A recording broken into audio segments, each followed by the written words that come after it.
મારું નામ ભાવના છે.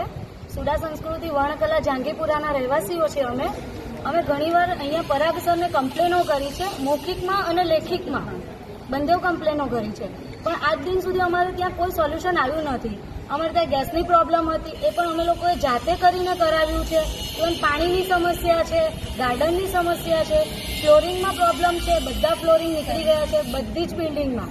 ઇવન અમારું જે પણ રેસિડેન્સી અમારી છે હાઈવે ટચ લાગે છે, રોંગ સાઈડ બધા વાહનો આવે છે, એક્સિડન્ટો થાય છે. ઘણીવાર રજૂઆત કરતાં પણ અમને કોઈ ઉકેલ મળ્યો નથી. અમે અહીંયા રજૂઆત કરીએ છીએ તો અમને જેલમાં નાખી દેવાની ધમકીઓ મળે છે, તો અમારે સોલ્યુશન કોની પાસે લેવા જવું? અચ્છા, તમે લોકો કેટલા વર્ષ પહેલા ત્યાં રહેવા ગયા અને કેટલા વર્ષમાં ખડખડ થઈ ગયું? બધા 2024માં રહેવા આવ્યા છે, કોઈકને 2024માં મળ્યા છે, કોઈકને 2025માં મળ્યા છે. બધાને અલગ અલગ એલોટમેન્ટ મળ્યા છે, મતલબ 2024થી જ એલોટ થયા છે. અચ્છા, ત્યાં કુલ કેટલા પરિવાર રહે છે ટોટલ? 10,000 ઉપર વસ્તીઓ રહે છે અંદાજે. 2060 ઘરો છે અહીંયા. તમે અહીં કેટલા સમયથી ઊભા છો?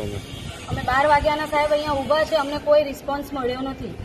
તમે આજ દિન સુધી કેટલી વખત અહીં રજૂઆત કરી છે?